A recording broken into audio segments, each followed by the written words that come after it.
নিজেই বলছেন, এ ধরনের কথা বলছেন ওকামা কল আলাইহিস সালাম, যে আমার যুগ হচ্ছে শ্রেষ্ঠ যুগ, সত্যি তার যুগ শ্রেষ্ঠ যুগ, এই যুগ আর আসবে না। এরকম সফলতার স্বর্ণশিখরে কোনো রাষ্ট্রনায়ক পৌঁছাতে পারবেন না। আমরা ইনশাআল্লাহ রাসূলুল্লাহ সাল্লাল্লাহু আলাইহি ওয়াসাল্লাম কি দিয়ে চেঞ্জ করে ফেলেছিলেন মাত্র 2 দশকে, সেগুলো নিয়ে কথা বলবো।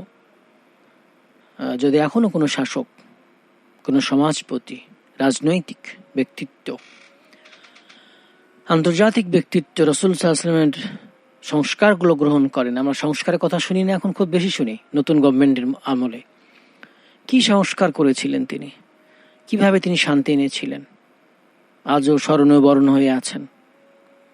তারাও যদি আজকের শাসক সমাজপতিরা এই সংস্কারগুলো গ্রহণ করেন রাসূলুল্লাহ সাল্লাল্লাহু আলাইহি ওয়াসাল্লামের, তবেই তারাও স্মরণীয় বরণ হবেন, শ্রেষ্ঠ সমাজ উপহার দিতে পারবেন, শান্তির সমাজ উপহার দিতে পারবেন, শান্তির রাষ্ট্র উপহার দিতে পারবেন। শুধু আমাদের অনুসরণ করা দরকার। কারণ আপনি বুঝবেন না, আপনি একজন সৃষ্টি মানুষ, আল্লাহ তাআলা আপনার ক্ষমতা দিয়েছেন, কিন্তু আপনি বুঝেন না যে মানুষের কল্যাণ কিসে আছে, আপনি এটা বুঝেন না। এটা বুঝেন আল্লাহ তাআলা, যিনি তৈরি করেছেন মানুষকে যিনি তৈরি করেছেন তিনি বুঝেন। এটা ম্যানুয়াল তার কাছে। আপনি কিছু আবিষ্কার করলে আপনি যতটা ভালো কিছু ম্যানুয়াল দিতে পারবেন তার সম্পর্কে, পৃথিবীর আর কেউ দিতে পারবে না। আল্লাহ সুবহানাহু ওয়া তাআলা আমাদের সৃষ্টি করেছেন, তিনি জানেন আমরা কিভাবে ভালো থাকব, কিভাবে আমাদের কন্ট্রোল করা যাবে, নিয়ন্ত্রণ করা যাবে, আল্লাহ তাআলাই ভালো জানেন, আর কেউ জানে না। এই জন্য আমাদের কাজ হচ্ছে আল্লাহ তাআলা বিধানকে মেনে নেওয়া এবং রাসূলুল্লাহ সাল্লাল্লাহু আলাইহি ওয়াসাল্লামের বিধানকে মেনে নেওয়া। আল্লাহ তাআলা বিধান এবং রাসূলুল্লাহ সাল্লাল্লাহু আলাইহি ওয়াসাল্লামের বিধানের মধ্যে কোনো পার্থক্য নেই। আল্লাহ তাআলা বিধানটা রাসূলুল্লাহ সাল্লাল্লাহু আলাইহি ওয়াসাল্লাম আমাদের বাস্তবায়ন করে দেখিয়েছেন, জীবন্ত করে দেখিয়েছেন। তো সমাজ সংস্কারক রাসূলুল্লাহ সাল্লাল্লাহু আলাইহি ওয়াসাল্লাম, সমাজ সংস্কার রাসূলুল্লাহ সাল্লাল্লাহু আলাইহি ওয়াসাল্লাম, এটা নিয়ে কথা বলি। রাসূলুল্লাহ সাল্লাল্লাহু আলাইহি ওয়াসাল্লাম ছিলেন সত্যি একজন মহান সমাজ সংস্কারক, মহান সমাজ সংস্কারক। প্রাক ইসলামী যুগে আরবদের সামাজিক অবস্থা ছিল অত্যন্ত শোচনীয়। গোত্রকলহ, যুদ্ধবিগ্রহ, মারামারি, সামাজিক বিশৃঙ্খলার নৈরাজ্যপূর্ণ অবস্থার মধ্যে নিবদ্ধ ছিল পুরো আরব বিশ্ব, পুরো সমাজ। সামাজিক সাম্য, শৃঙ্খলা, ভদ্রতা, সৌজন্যবোধ, নারীর মর্যাদা, এসব কিছুই ছিল না, কোনো অস্তিত্ব ছিল না। সুদ, ঘুষ, মদ, জুয়া, হত্যা, লুণ্ঠন, ব্যভিচার, পাপাচার, অন্যায় অত্যাচারে সমাজ কাঠামো ধসে পড়েছিল। ঠিক এমন এক দুর্যোগময় সময়ে রাসূলুল্লাহ সাল্লাল্লাহু আলাইহি ওয়াসাল্লাম আবির্ভাব করলেন। তিনি আরবের বুকে বৈপ্লবিক সংস্কার সাধন করলেন, এর মাধ্যমে বিশ্বে অতুলনীয় দৃষ্টান্ত স্থাপন করলেন। তিনি সে অন্ধকারাচ্ছন্ন সমাজকে নবুয়তের আলোতে উদ্ভাসিত করলেন। এই কথাটা আসলে শুধু মুসলিম ঐতিহাসিক কেন, অমুসলিম ঐতিহাসিকরা অস্বীকার করেছে। একটা ফোন নিই আমরা। আসসালামু আলাইকুম, বলুন। জি, প্রশ্ন করবেন। আসসালামু আলাইকুম স্যার। ওয়ালাইকুম সালাম। ভালো আছেন? আলহামদুলিল্লাহ।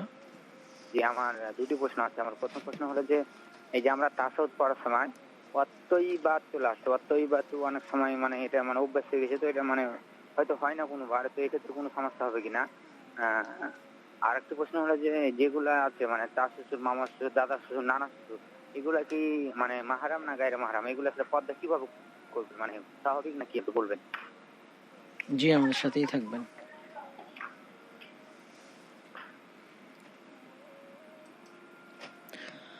তাহলে আমরা যেটা নিয়ে কথা বলছিলাম যে রাসূলুল্লাহ সাল্লাল্লাহু আলাইহি ওয়াসাল্লাম পৃথিবীকে চেঞ্জ করে ফেলেছেন, এটা অমুসলিমরাও স্বীকার করেছে। যেমন রেমন লার্জ বলছেন, the founder of Islam is in fact the promoter to the first social and international revolution of which history gives mention. প্রকৃতপক্ষে সামাজিক এবং আন্তর্জাতিক বিপ্লবের সূচনাকারী হিসেবে ইসলাম ধর্মের প্রবর্তক এর নাম ইতিহাসে প্রথম উল্লেখ করা হয়েছে। আসলে রাসূলুল্লাহ সাল্লাল্লাহু আলাইহি ওয়াসাল্লাম ইসলাম ধর্মের প্রবর্তক না, এটা অমুসলিমরা জানে না, এজন্য কথা বলে। রাসূলুল্লাহ সাল্লাল্লাহু আলাইহি ওয়াসাল্লাম ইসলাম ধর্মের প্রবর্তক না, রাসূলুল্লাহ সাল্লাল্লাহু আলাইহি ওয়াসাল্লাম ইসলাম ধর্মের প্রচারক, সর্বশেষ প্রচারক। সবগুলো নবী রাসূল একই ধর্ম প্রচার করেছেন, ইসলাম। রাসূলুল্লাহ সাল্লাল্লাহু আলাইহি ওয়াসাল্লাম সর্বশেষ প্রচারক। ইসলাম তো আল্লাহ তাআলা আমাদের দিয়েছেন, ইন্নাদ-দীনা ইনদাল্লাহিল ইসলাম। রাসূলুল্লাহ সাল্লাল্লাহু আলাইহি ওয়াসাল্লাম সমাজের যাবতীয় অনাচার দূর করলেন, সমাজকে জান্নাতি সমাজ ব্যবস্থায় প্রতিষ্ঠিত করলেন। তার জান্নাতি সমাজ ব্যবস্থা কায়েম হলো। কিভাবে তিনি এই জান্নাতি সমাজ ব্যবস্থা কায়েম করেছিলেন, কি কি আইটেম ছিল তার মধ্যে, বৈশিষ্ট্য ছিল, আমরা সেগুলো নিয়ে কথা বলবো ইনশাআল্লাহ। তাওহীদি আদর্শে সমাজ গঠন। রাসূলুল্লাহ সাল্লাল্লাহু আলাইহি ওয়াসাল্লাম তাওহীদি আদর্শে সমাজ গঠন করলেন। তাওহীদ মানে কি? আল্লাহ একক, অদ্বিতীয়, আল্লাহ দা ওয়ান, আল্লাহর একত্ববাদ, কোনো শরীক নেই, লা শারীকা লাহ। রাসূলুল্লাহ সাল্লাল্লাহু আলাইহি ওয়াসাল্লাম ধর্মীয় ক্ষেত্রে এই যে আরবরা নানা অনাচার, পৌত্তলিকতা, কুসংস্কারের মধ্যে ছিল, দেব দেবী পূজা করত, মূর্তি পূজা করত, এসব কিছু মূলোৎপাটন করলেন। সমগ্র সমাজ ব্যবস্থাকে এক আল্লাহতে বিশ্বাসী করলেন, তাওহীদে বিশ্বাসী করলেন। এক আল্লাহতে বিশ্বাসী করে সমাজ প্রতিষ্ঠিত করলেন, তাওহীদের আদর্শে সমাজকে নবরূপে রূপায়িত করলেন।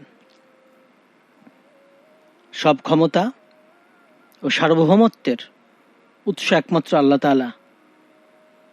এটাকে মেনে নিয়ে সমাজের সব কাণ্ড পরিচালনা করলেন। এখন অনেকে বলে যে সব ক্ষমতা সার্বভৌমত্বের উৎস মানুষ, এটা শিরক, এটা শিরকি কথা, এটা সঠিক না। ইসলামিক জ্ঞান না থাকার কারণে অনেক মুসলমানও বলে থাকে, দ্বীনি জ্ঞান নাই, ইসলামিক জ্ঞান নেই, জন্য বলে থাকে। আমরা ইসলামের প্রচারক, আমরাও ইসলামিক কথা বলছি। আমাদের কারো ভুল থাকলে সংশোধন করে নেবেন, এটা রাগ করার কিছু নাই, হিংসা করার কিছু নেই। বরং আপনাকে আমি পূর্ণতা দান করার জন্য বলছি, আপনাকে নিখুঁত করার জন্য বলছি। আপনার সাথে আমার কোনো সমস্যা নেই, দ্বন্দ্ব নেই, টাকা পয়সার দ্বন্দ্ব নেই, জমি জমার দ্বন্দ্ব নেই। আলেম হচ্ছেন পৃথিবীতে আত্মার ডাক্তার, সংস্কারক, চিকিৎসক। দেহের যেমন চিকিৎসক আছে ডাক্তার, আত্মারও রোগ হয়, আত্মার চিকিৎসক হচ্ছে আলেমরা। এজন্য আমরা কোনো কথা বললে আপনারা রাগ করবেন না, আপনারা সংশোধন হয়ে যাবেন। তো এটা একটা রোগ আমাদের সমাজের। অনেকেই বলে সব ক্ষমতার উৎস মানুষ, আসলে সব ক্ষমতার উৎস মানুষ হতে পারে না। সব ক্ষমতা সার্বভৌমত্বের মালিক হচ্ছেন আল্লাহ সুবহানাহু ওয়া তাআলা। লিল্লাহি মুলকুস সামাওয়াতি ওয়াল আরদ, এই ধরনের আয়াত কোরআনে অনেক রয়েছে। লাহু মুলকুস সামাওয়াতি ওয়াল আরদ, লিল্লাহি মুলকুস সামাওয়াতি ওয়াল আরদ। এজন্য সব ক্ষমতা সার্বভৌমত্বের মালিক হচ্ছেন, উৎস হচ্ছেন একমাত্র আল্লাহ তাআলা, এটা মনে করতে হবে। এভাবে আপনি সমাজকে শান্তি প্রতিষ্ঠা করতে পারবেন সমাজে, তাছাড়া হবে না। তাছাড়া আপনি সৃষ্টিকে স্রষ্টা জায়গায় বসালে হবে না, সৃষ্টিকে স্রষ্টা জায়গায় বসালে হবে না, এটা শিরক হয়ে যাবে, এটা মনে রাখতে হবে। আসসালামু আলাইকুম। ওয়ালাইকুম আসসালাম। জি বলুন। বলছিলাম যে যদি এমন হয় যে সামর্থ্য থাকার পর যদি সে সবকিছু থেকে সামর্থ্যবান কিন্তু বিয়ে শাদী না করে, এই ক্ষেত্রে গুনাহ হবে কিনা? আর একটা প্রশ্ন হলো যে আমরা যে ওই যে একটা হাদিস দেখি যে হাসি মজা করে যদি কেউ ছেলে মেয়ে কবুল বলে তাহলে নাকি বিয়ে হয়ে যায়, আবার আছে বাপ ছাড়া বিয়ে হবে না। আসলে দুটার মধ্যে কিভাবে কি যদি বলতেন। জি, আমাদের সাথেই থাকবেন। চলছে শরিয়া চেম্বার, সাথে আছে মাওলানা মাসুম বিল্লাহ বিন রেজা। থাকবো 3টা পর্যন্ত ইনশাআল্লাহ। আমরা থাকি বুধবার বৃহস্পতিবার। সামনে মাস থেকে ইনশাআল্লাহ আমরা চেষ্টা করছি 15 দিন করার জন্য, এই নামে অথবা অন্য কোনো নামে। তা আপনারা ইনশাআল্লাহ অনেক বেশি ইসলাম আলোচনা শুনতে পারবেন, জানতে পারবেন, মাসলা জানতে পারবেন। এখানে গেস্টও আসবে ইনশাআল্লাহ, তারও ভালো হবে আলোচনা, 2 জন মিলে। এটা আপনাদের জন্য ভালো খবর ইনশাআল্লাহ। সহিহ ইসলাম জানতে পারবেন, আর এটা প্রচারও করতে পারেন যাতে করে মানুষেরা আমাদের অনুষ্ঠান শুনতে পারে, জানতে পারে। তারপর আজ কথা বলছিলাম সমাজ সংস্কার রাসূলুল্লাহ সাল্লাল্লাহু আলাইহি ওয়াসাল্লামের বিষয় নিয়ে। তাহলে যেটা বলছিলাম যে রাসূলুল্লাহ সাল্লাল্লাহু আলাইহি ওয়াসাল্লাম প্রথম কাজ যেটা করলেন, তাওহীদের ভিত্তিতে সমাজকে সংস্কার করলেন, আদর্শ সমাজ গঠন করলেন, শিরকের মূলোৎপাটন করলেন। আরেকটা বৈশিষ্ট্য ছিল মানবিক সমাজ গঠন। মানবিক সমাজ গঠন, রাসূলুল্লাহ সাল্লাল্লাহু আলাইহি ওয়াসাল্লাম সাম্য, অকৃত্রিম ভ্রাতৃত্ব, এবং বিশ্ব মানবতার ভিত্তিতে যে এক আদর্শ উন্নত সমাজ ব্যবস্থার প্রবর্তন করেন, পৃথিবীর ইতিহাসে তার কোনো নজির নেই। তার প্রবর্তিত সমাজে গোত্রের বা রক্তের সম্পর্কের চেয়ে ইমানের বন্ধনই ছিল মজবুত এবং ঐক্যের প্রতীক। তিনি অন্ধ আভিজাত্যের গৌরব ও বংশ মর্যাদা নিয়ে অহংকারের মূলে কুঠারাঘাত করলেন। তার সমাজ ব্যবস্থায় উঁচু নিচু, ধনী দরিদ্র, কালো সাদার বৈষম্য রইল না। মানুষে মানুষে সব ধরনের অসাম্য এবং ভেদাভেদ তিনি দূর করলেন। মানবতার উজ্জ্বল আদর্শে সমাজ বন্ধন সুদৃঢ় করলেন। আরবের ইতিহাসে রক্তের পরিবর্তে রক্ত, ধর্মের ভিত্তিতে সমাজ গঠনের এটাই প্রথম দৃষ্টান্ত।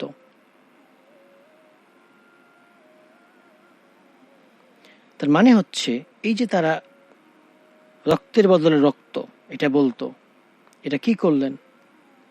এটা তিনি দূর করে ফেললেন।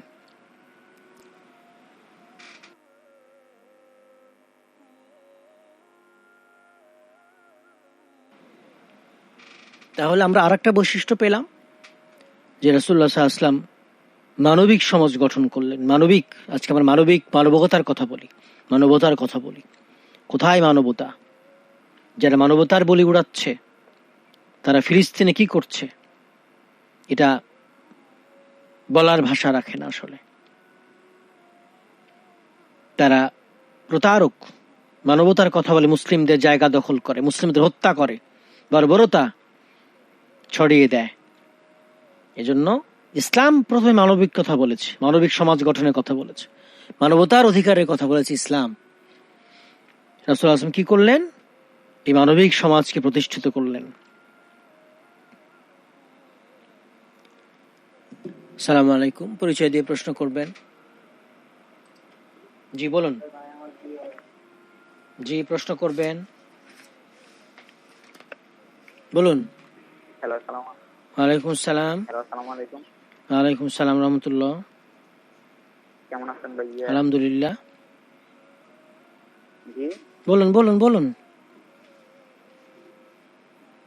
প্রশ্ন আছে? প্রশ্ন আছে আপনার? ভাইয়া ইয়ে করতে নোয়াখালীতে আপনাদের রেডিওর ইয়ে শোনা যায় না, নেটওয়ার্ক নাই। আমার জানা নেই, এটা কর্তৃপক্ষ জিজ্ঞেস করতে হবে। ওখান থেকে রেডিও শোনা যায় না। ইন্টারনেটে শুনতে হবে, অনলাইনে শুনতে হবে, ইন্টারনেটের মাধ্যমে শুনতে হবে। আমরা কয়েকটা প্রশ্নের জবাব দিয়ে একটু বিরতি নেব ইনশাআল্লাহ। তাশাহুদ শুনেন, আপনি আপনার চেষ্টা মতো চালিয়ে যাবেন, একটু ভুল হলে আল্লাহ তাআলা ক্ষমা করে দিবেন। চেষ্টা করবেন সঠিক বলার, কোনো জড়তা বা কোনো কিছু আল্লাহ তাআলা ক্ষমা করে দিবেন। আত-তাহিয়াতু লিল্লাহি ওয়াস-সালাওয়াতু ওয়াত-তাইয়্যিবাত, পবিত্রতা। আপনাদের আরেকটা খবর দিয়ে রাখি, আপনারা অনেক সময় জিজ্ঞেস করেন, এখন টিভিতে প্রোগ্রাম হচ্ছে, আপনার ওই যে নাগরিক টিভিতে সকাল 7টা থেকে 9টা প্রোগ্রাম হচ্ছে, প্রতিদিনই হচ্ছে। আমি 15 দিন থাকি, এই হলো অবস্থা। সামনে মাস থেকে ইনশাল্লাহ 30 দিনই থাকতে পারি। তো টেলিভিশনে প্রোগ্রাম দেখতে চাইলে নাগরিক টিভিতে সকাল 7টা থেকে 9টা, এই মাসে, আগামী মাস থেকে হয়তো 8টা থেকে 9টা হবে, দেখতে পারেন।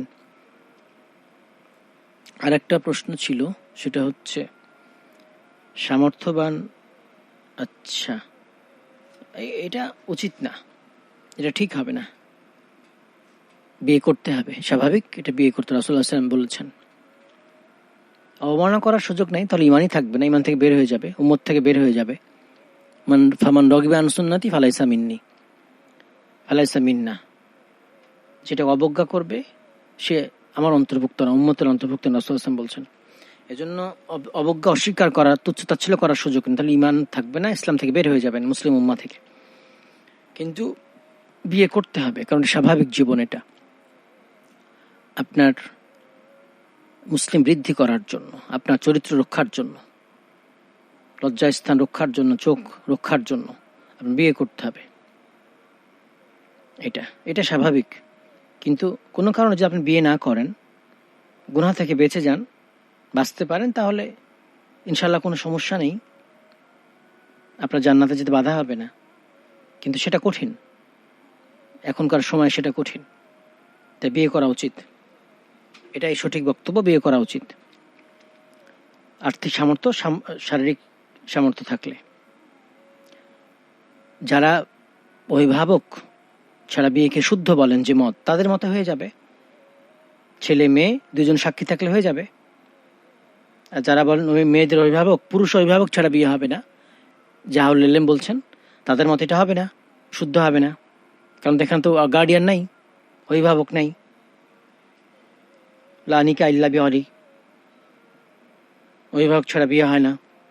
আর তিরমিজি হাদিস যেটা আসছে, বাতিল বাতিল বাতিল, ফানিকা হুয়া বাতিল বাতিল বাতিল, অভিভাবক ছাড়া যে বিয়ে হয় সেটা বাতিল বাতিল বাতিল বাতিল। ছোট্ট বিরতি নিচ্ছি, একটু পরে ফিরবেন, আমাদের সঙ্গে থাকবেন ইনশাআল্লাহ।